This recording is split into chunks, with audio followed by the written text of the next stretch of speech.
व्योमवद्व्याप्तदेहाय दक्षिणामूर्तये नमः। ॐ नमः प्रणवार्थाय शुद्धज्ञानैकमूर्तये निर्मलाय प्रशान्ताय दक्षिणामूर्तये नमः। ॐ सहना भवतु सहनौ भुनक्तु सह वीर्यं करवावहै तेजस्विनावधीतमस्तु मा विद्विषावहै। ओम शांति शांति शांति।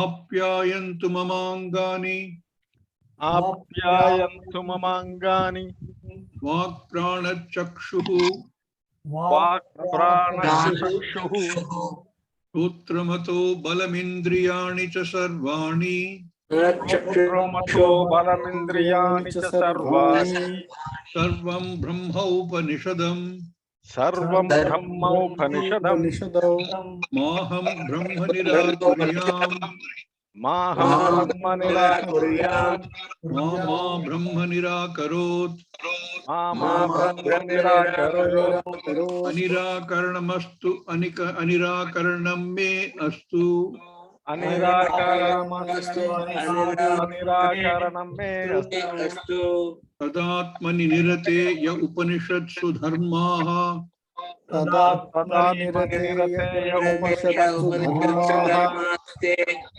ते मयि सन्तु ते मयि सन्तु ते मयि सन्तु ते मयि सन्तु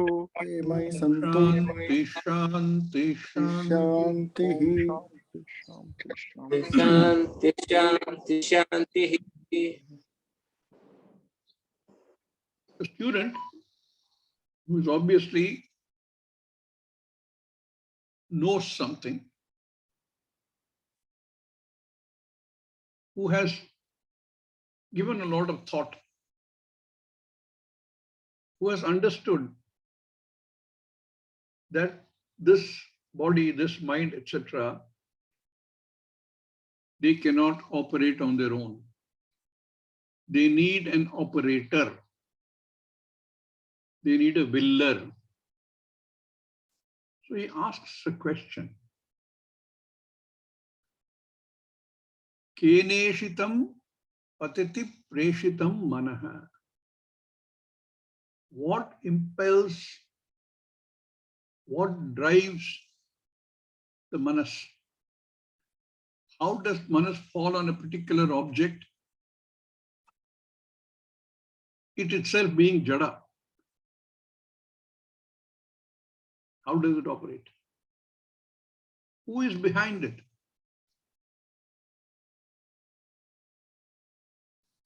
If they're just the manas, nothing will happen. But manas, something happens all the time. Who or what makes this happen?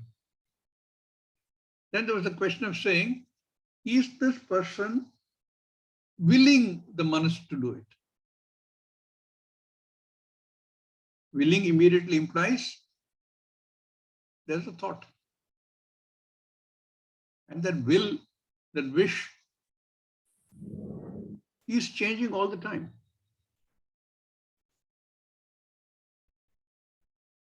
Therefore, is there something else behind it, which is making this subject, this willer, will? Because if it is a will which is constant, I can understand. But if it's a will which is constantly changing, then somebody else must be controlling the change.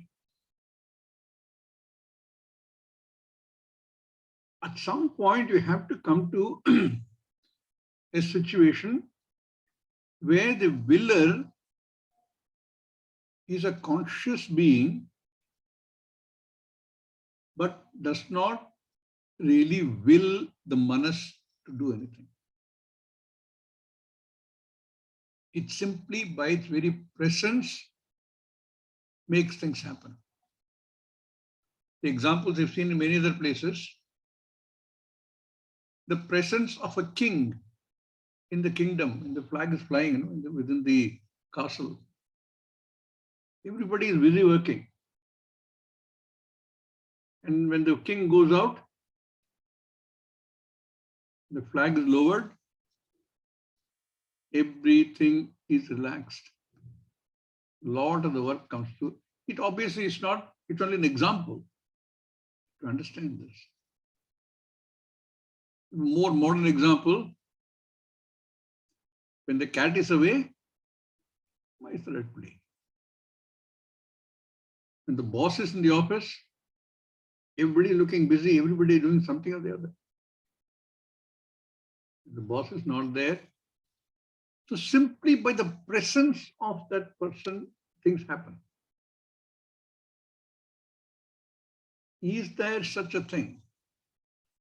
Which simply because it is there behind the mind, which is not the mind. Although it says manaso manaha. Manaso is manasaha, of the manas. Manas of the manas. Is there a second manas? No, it is just that which makes the manas manas, which makes the manas think, change its thought. Everything it does simply because that which is behind the manas, the mind of the mind, is present.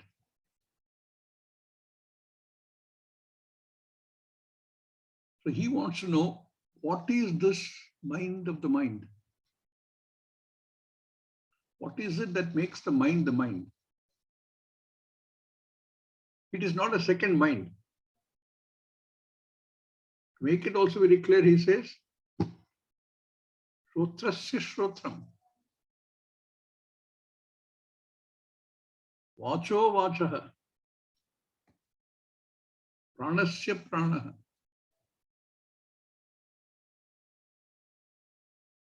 That which makes the prana operate. And prana, he's got an additional adjective, prathama. Because the prana, with the prana is, jiva is. Prana is not, jiva is not. But manas is, jiva is, manas is not, jiva still is. Chakshu is, prana is, jiva is, chakshu is not, jiva is still there. Like in sleep. Everything else except prana is not available, and yet the jiva is. Like when person is in coma. Therefore, prana is called prathama, mukhya prana. These are mukhya.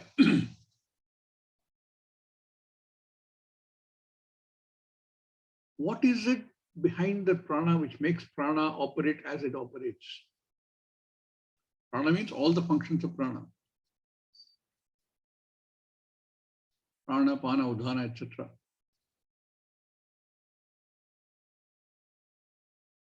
Chakshuhu, Shrotram, they are all referred to the Jnanendriyas.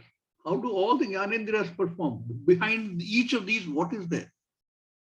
What makes those Jnanendriya perform the way they perform?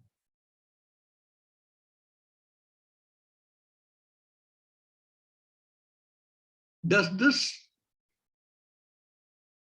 sentient being, does this intelligence, the operator, the willer, whose presence makes everything happen, where is it physically located? Eye behind the eye, ear behind the ear, manas behind the manas, prana behind the prana.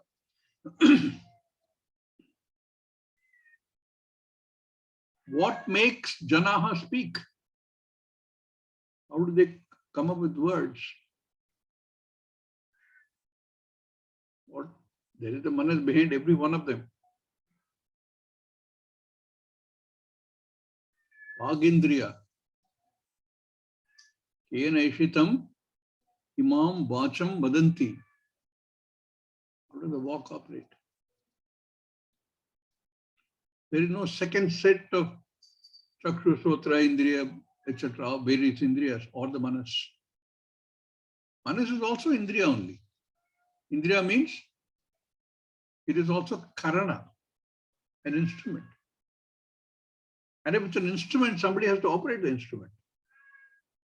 An instrument is Jada, Achetana. What makes that instrument operate? Chakshu Sotram Kau Devo Yunakti.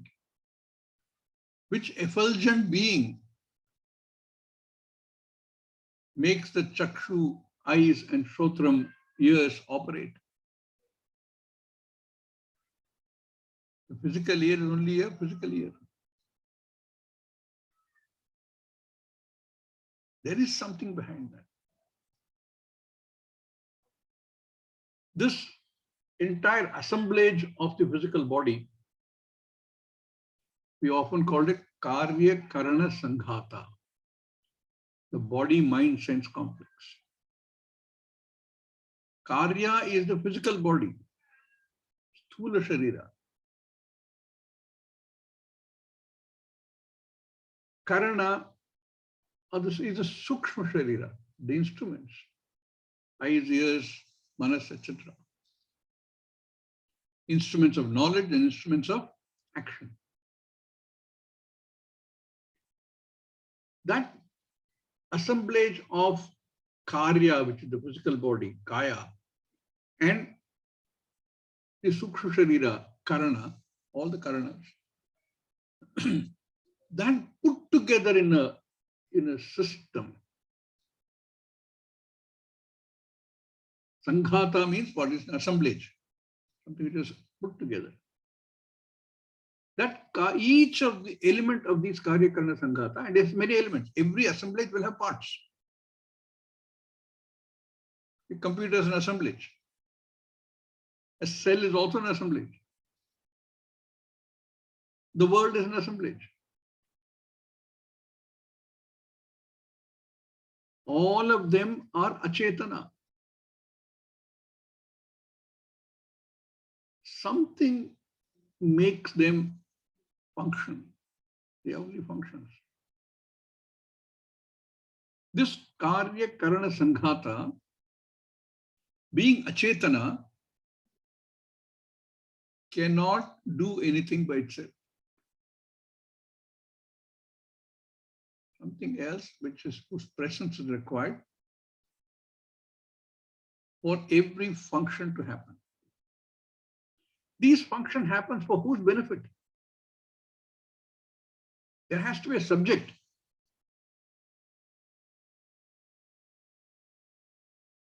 Every assemblage we have in this world, the computer assemblage is not for the sake of the chip,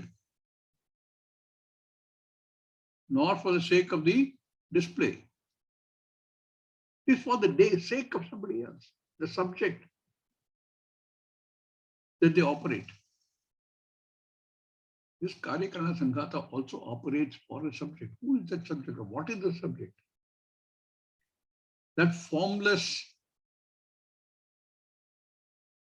sarvavyapi, that make this Sanghata, this assemblage, operational.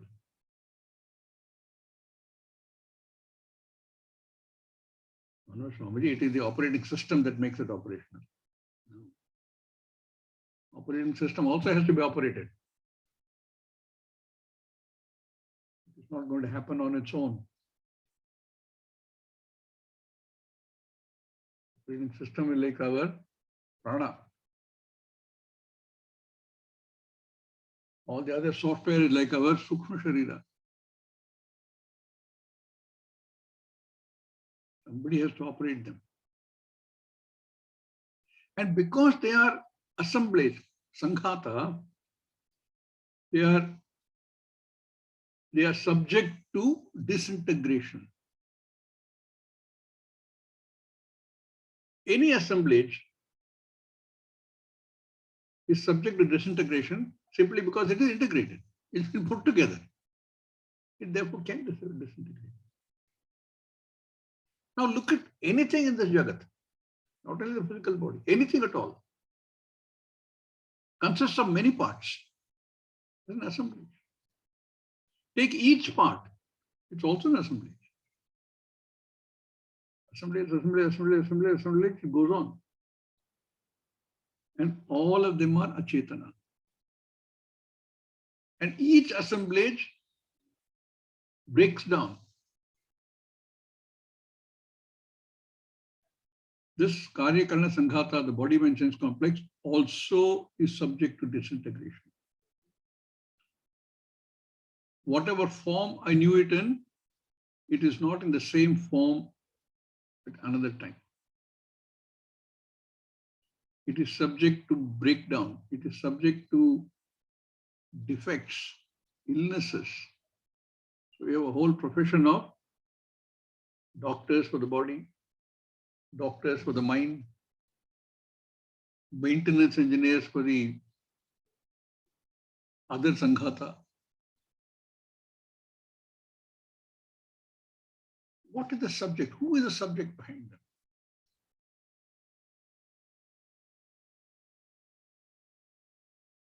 That is his question. A question clearly asked by somebody who is a jignyasu, who knows a lot, who is a mumukshu because he understood that moksha is where this knowledge will lead you to. And who wants that knowledge. Jnatum ichchuhu, jignyasu, is asking of the teacher, Cheneshitam atati preshitam manaha. Can you tell me what it is? Now, when he asks a question like that, what would be the straight answer? Oh, this is what we call atma. These are the characteristics of the atma. These are the guna of the atma. It looks like this. It behaves like this.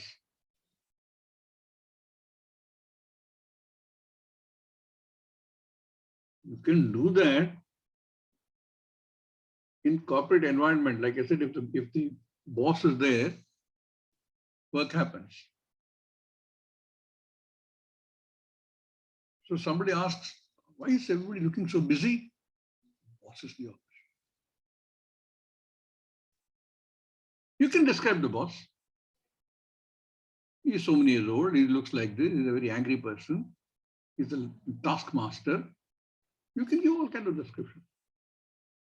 But when you ask about this, what is it that behind each component of the Karya Karana Sanghata?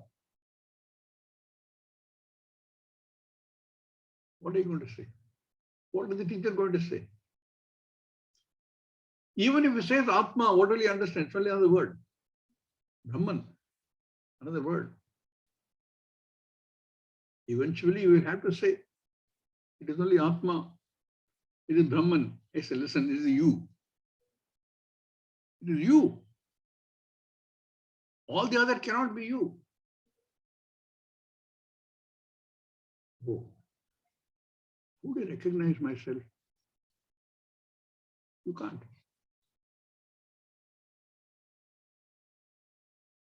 So how does the teacher answer this very interesting question?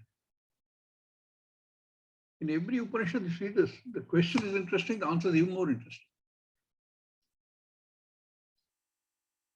So let's read the question and its answer. Let's read verse 1 and 2.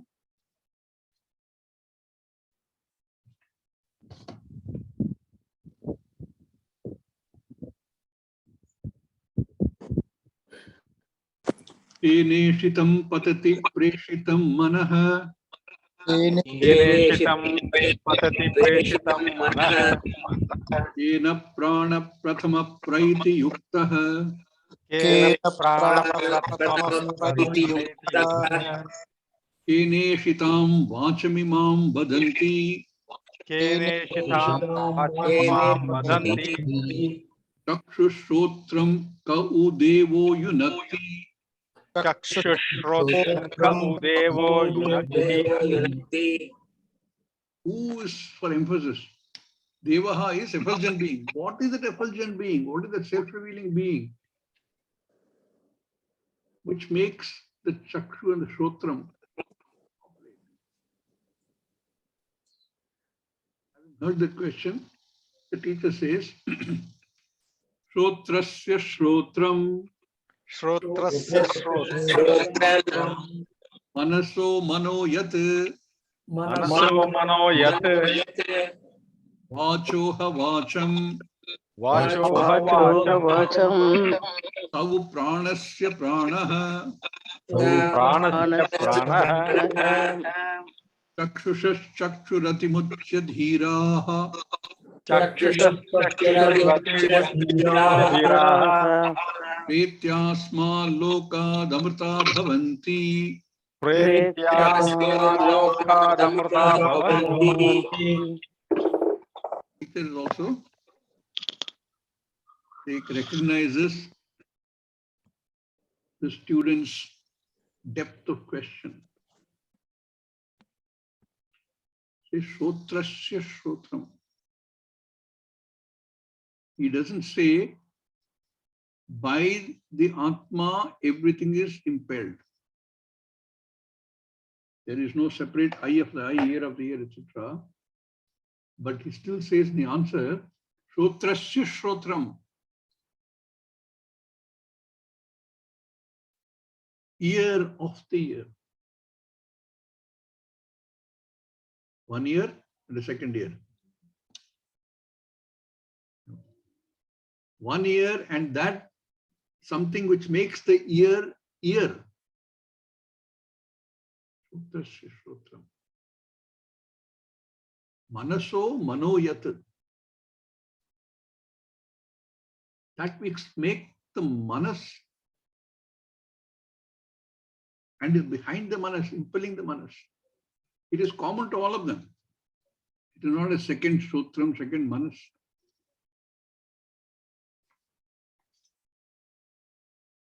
Vachoha vacham.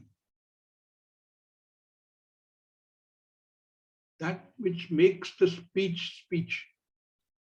Words words.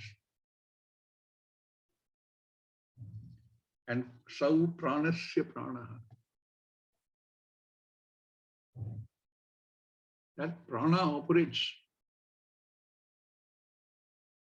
Everything in the world is beautifully designed. Starting from the cosmos to every element in the Karyakarana Sanghata. What do you call it? Physico, physio, psycho complex.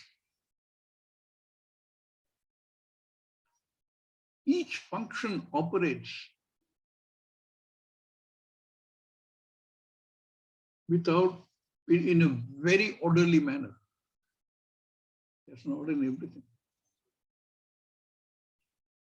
Sometimes I wonder, the Earth, the other planets, they're all revolving around the sun. Each has an orbit, perfectly aligned. So aligned that they are predictable. And our ancestors have been able to figure out a method by which they can predict position of every planet at any given time. So predictable.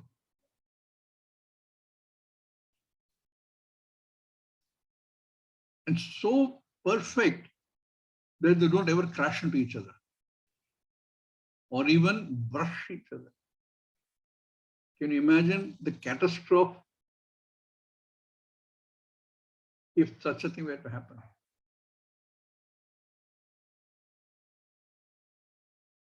In fact, when I was in school, and you can correct me if I'm wrong, I had calculated when I first studied about Earth's rotation. The Earth around the diameter, the circumference around that, is 25,000 miles, approximately. Let us say 24,000 miles for ease of calculation. This takes a full round in 24 hours.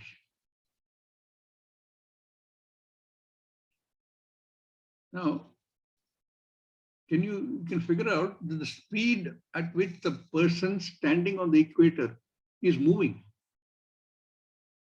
25,000 miles in 24 hours. Mind-boggling speed. 1,000 miles an hour. We don't even feel it. Even though we are not on the equator, we are still running at a phenomenal speed. And all the physics I read at that time said, if you are running at that speed, your centrifugal forces will throw you out into space. It doesn't happen. There is other centripetal forces which are keeping you there. And keeping you so perfectly balanced that you don't even feel it.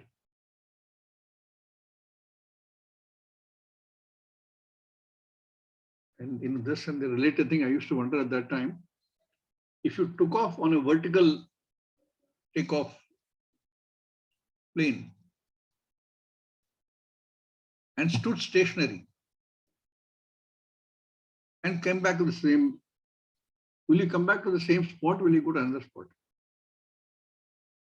These are my questions at that time.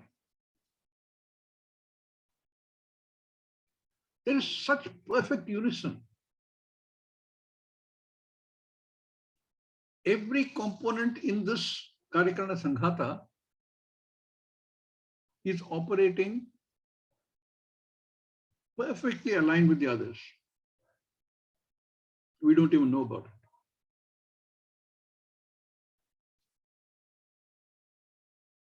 All the physiological functions are continuously happening.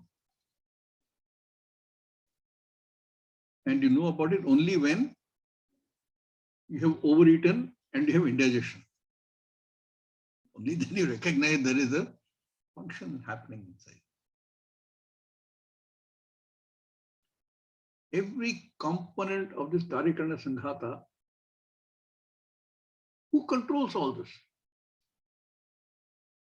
What controls all this? The teacher very cleverly says, that which you want to know, by whose will Manas acts the way it does, by whose presence every function functions as it should. Manaso mano yat. The manas behind the manas, ear behind the ear, eyes behind the eyes. That is what makes everything operate. Eventually, he will say, that is you.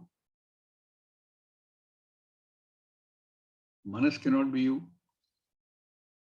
The karya, physical body, cannot be you. Karana, any of the functions of the Sukshma Sharira cannot be you. Thoughts cannot be you. But that which impels all these to happen by its very presence, that is you.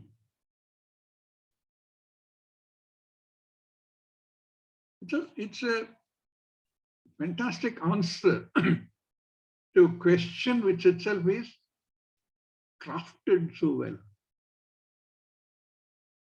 Shrotrasya shrotram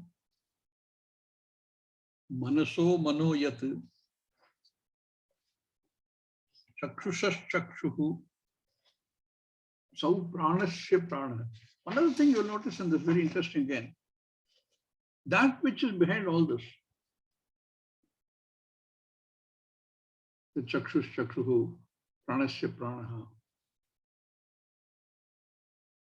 We tend to describe everything by giving it certain characteristics. And one of the first ones we do is gender. That which is behind the Shrotram, behind the Manas, is gender independent. Modern day liberals will like the idea.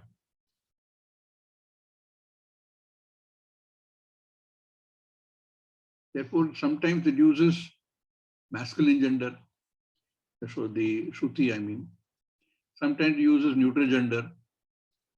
Sometimes it will use Strilingam also. Even here you see that. Shrotrasya Shrotram. But Saha U Pranasya Pranaha, neutral gender. That which is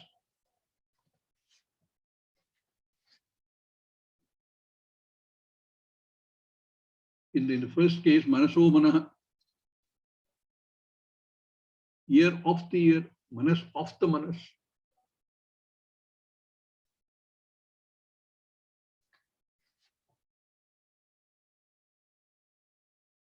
If the Manas is behind all the senses, as we know it is, because senses cannot operate on their own without the support of the Manas, does the Manas become this? No, because it's also answered Manaso Manoyat. Manas also changes. There has to be something behind the Manas also. Drishya Viveka we've seen. We've not yet studied the text, but that which is Drishya, objects of the world, are seen by the Drik, which is the eye. But eye, in relation to the objects, could be considered unchanging, but the eye itself changes. And because it changes, it becomes drishya, seen, object of sight, object of knowing. And who knows that? Manas. The Manas also changes. There has something behind the Manas, know the Manas. We are looking to understand what this is. So the Acharya has already, the teacher has already said, Manaso Manoyat. He did not say what impels the ears. He didn't say it is X. It is like this. It has these characteristics. Why didn't he say that? Because that which is behind is the only unchanging thing. Clearly cannot be anything but the subject I. It cannot have any characteristics. Anything which has characteristics will change. A person may be a kind person today, something happens in his life, he becomes an unkind person later. Changes with time, changes with place, changes with situation. But that which is behind, consciousness, atma, satyam, vastu, which is what the teacher is implying. That lights up all the indriyas, jnanendriyas, karmendriyas, prana, manas, itself is unchanging.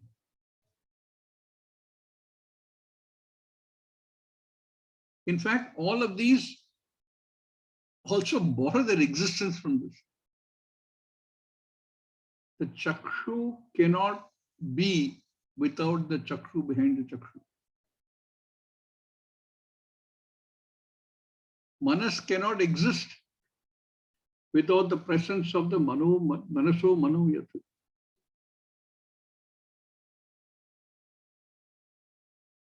There's only one. Nana chitra gato darastita mahadeepa prabhabhaswaram jnanam yasyatu chakshuradi karanadvara bahispandate janamiti tameva bhantam anubhat yetat samastam jagat tasmai Shri Gurumurtaye namayidam Shri Dakshinamurtaye. Nana chidra gata. Imagine a pot with several holes. In our case of the Karikana Sanghata, 5 holes. And there's a lamp inside that. It looks like there are different lights coming through.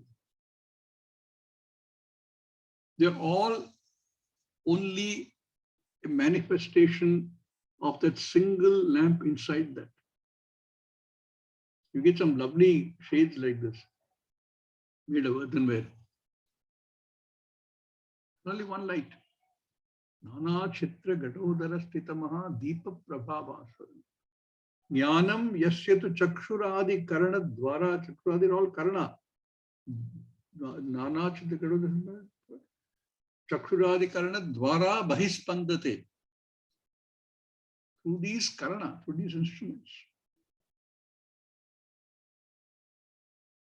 they come out.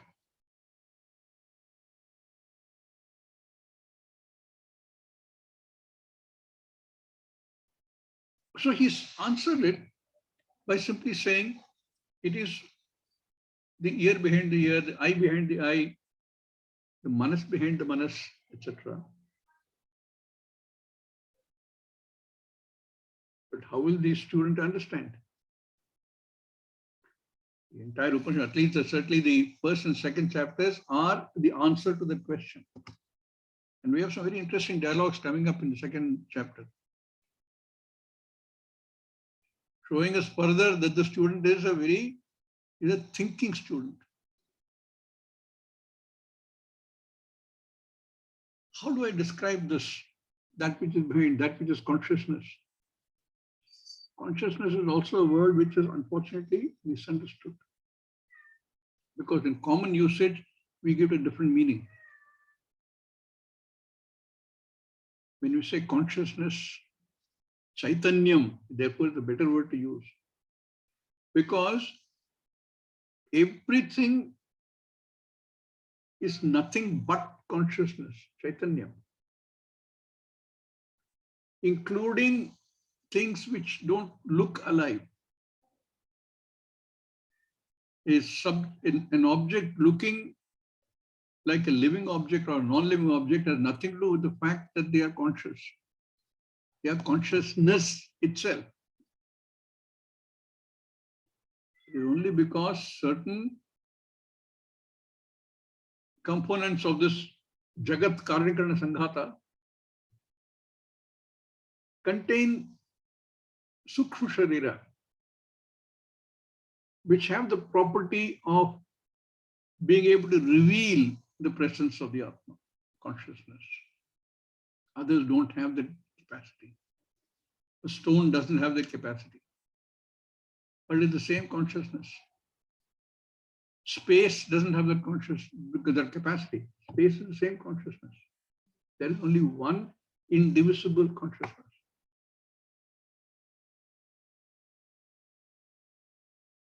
A person who's a conscious person goes into a coma, he's still conscious. He's still consciousness. After the person dies, it's still consciousness. What has been removed is that ability to reveal the presence of consciousness. That's all that's been removed.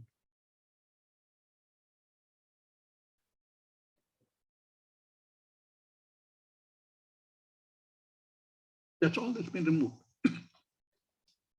So consciousness, although it's a correct word to use, it can lead to certain confusion in understanding. Chaitanyam, indivisible Chaitanyam. So he says,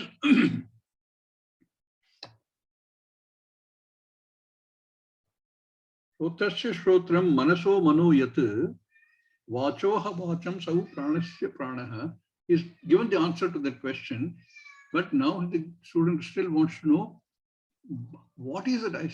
What is that? I know there is something behind. Just give me a minute.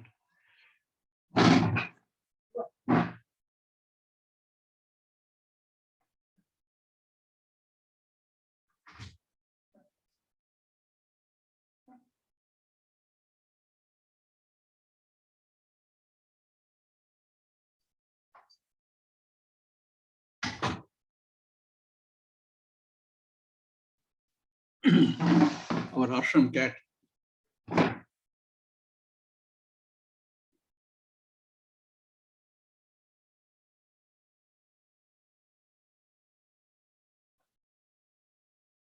Atimuchya dhiraha asmat pretya asmat lokat amrita bhavanti. If you understand this, Shrotrasya Shrotram Manaso Manoyati, etc., you are a Dhira Purusha. Why is it called a Dhira Purusha? Achimutya dhiraha. Achimutya. From what? Lokat achimutya. These dhiraha, we should add the word nyatva. Knowing this, become dhira purushaha. Lokat atimuchya. One way of looking at saying, freed from this loka. Loka is what? Lokhyate anena iti loka. Anubhuyate. These experiences. And right now, in this context, we are talking about all the indriyas, the karyakarana sanghata. So here, they are the ones that experience freeing oneself because of this knowledge, because I know what this Shotrasya Shrotram is and Manaso Manoyati is. That Dhira Purusha frees himself from this abhimana with the Sthula Sharira, abhimana with the Sukshma Sharira. That's what it means. Atimuchya, lokat atimuchya dhiraha. Because of this knowledge, freeing himself or herself from this connection, this attachment, this abhimana, this identification with these instruments and with this karya. Once they come to that stage, he says, Priyetya asmat lokat amrita bhavanti. Asmat lokat. Here, asmat should be taken along with the previous sentence. Asmat lokat atimuchya dhiraha. These lokas, all these karyakarana sanghata, from them having been released because of this knowledge, they become dhira purushaha. What happens to them? Pretya amrita bhavanti. Na amrita. They are not subject to death. Understand that. What is subject to death? We saw any karyakarana sanghata is subject to death. Any assemblage is subject to change, and that is called death. The body changes, goes through all the steps.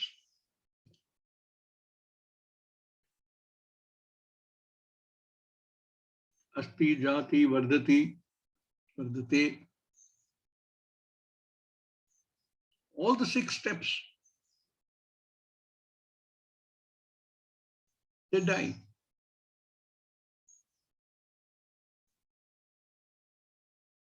But I, that which is behind each of these, is not subject to death.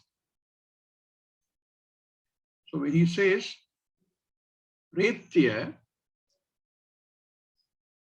when the body drops,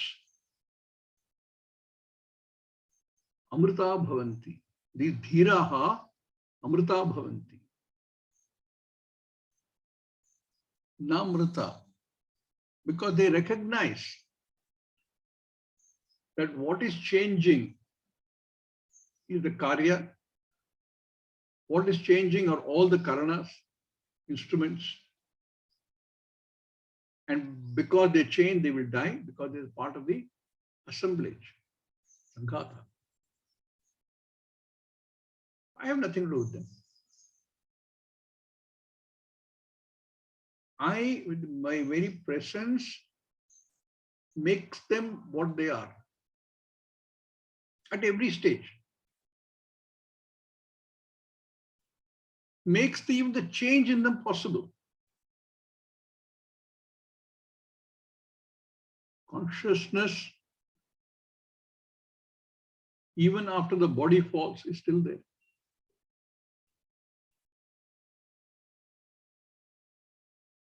Unchanging, unaffected consciousness is still there. Body falls. Dhira who understand this, that I cannot be the body, I cannot be the mind, I cannot be the senses, I cannot be the thoughts, I cannot be the ideas, I cannot be any of these things, because they're all subject to change and they all operate the way they operate because of I, Atma consciousness.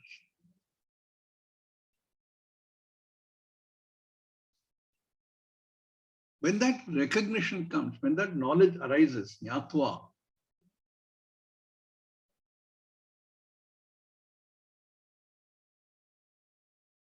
on arising of the knowledge, on arising of the understanding, they give up this association, which is what we all suffer from, of the I and the body, I and the mind, I and the other senses. But what I understand is this association is gone, the abhimana is gone. Atimuchya dhira, asmat lokat atimuchya dhira.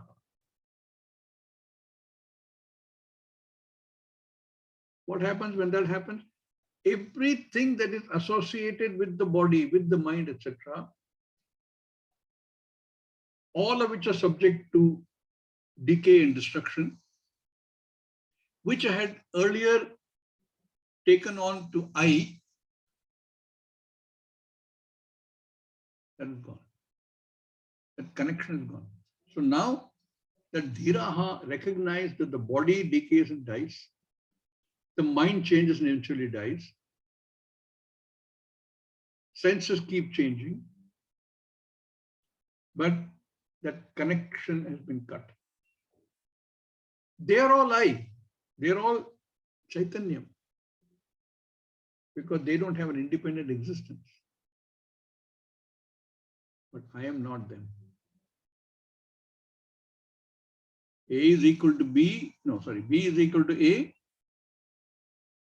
A is not equal to B. You remember it nicely, no? Body is equal to Atma. Atma is not the body. B is equal to A. A is not equal to B. So the person who has asked this question, the student,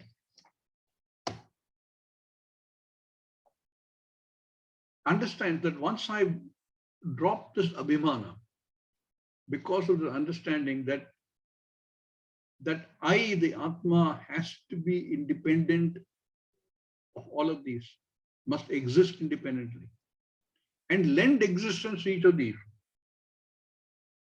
The easiness, that functionality, everything is possible only because they borrow their existence from consciousness, Chaitanyam, I.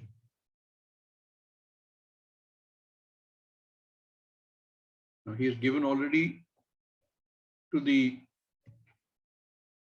student a glimpse of what is.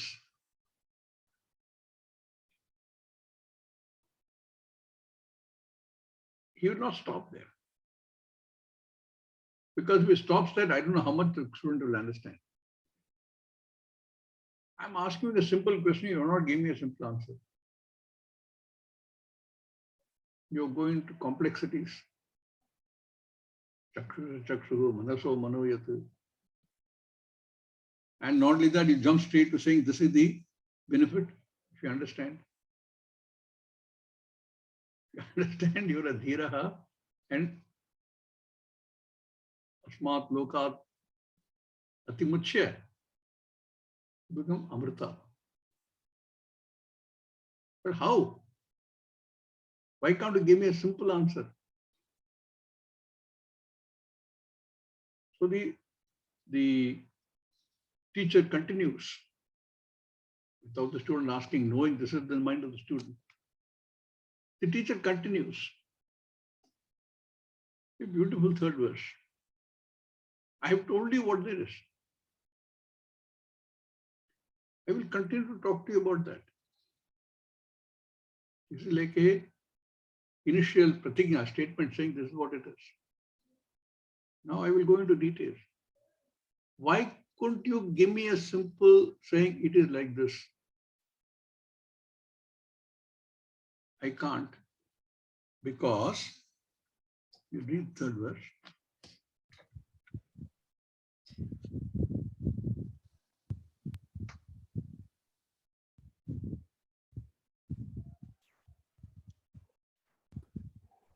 Na tatra chakshur gacchati, न तत्र चक्षुर्गच्छति गच्छति na vag gacchati, न वाक् गच्छति गच्छति no mano na vidmaha.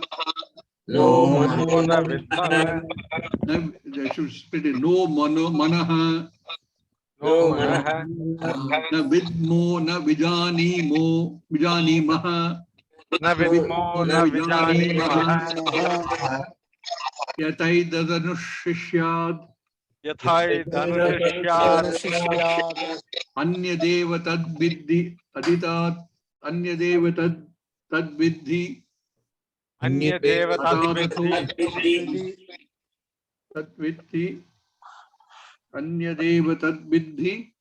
अन्यदेव तद्विद्धि अन्यदेव तद्विधि विद्धि विद्धि. Go to the fourth verse. Vidita.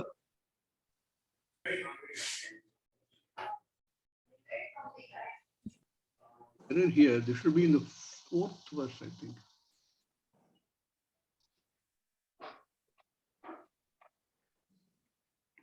Anyway, we'll read that. Should be Anya deva tad vidhi aditat. अन्यदेव देव तद्विद्धि तद्विद्धि अदितात् Atho avidita dadhi. अथो अविदिदादधि Iti shushma purvesham. इति शुश्रुमपूर्वेषाम् Yena tadvyacha chakshire. Yen तद्व्याचचक्षिरे. The problem is that in my book, it is split as two verses.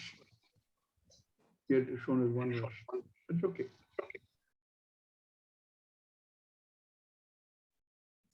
So he says, and we will go through it in some detail in the next class, it is not possible to describe. I will tell you why it is not possible to describe. I can only tell you what I have been told by my guru.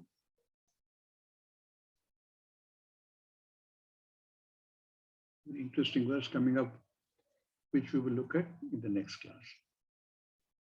Om Purnamada Purnamidam Purnat Purnamudachyate Purnasya Purnamadhaya Purnameva Vashishyate. Om Shanti Shanti Shanti. Harihi Om Shri Gurubhyo Namaha. Harihi Om.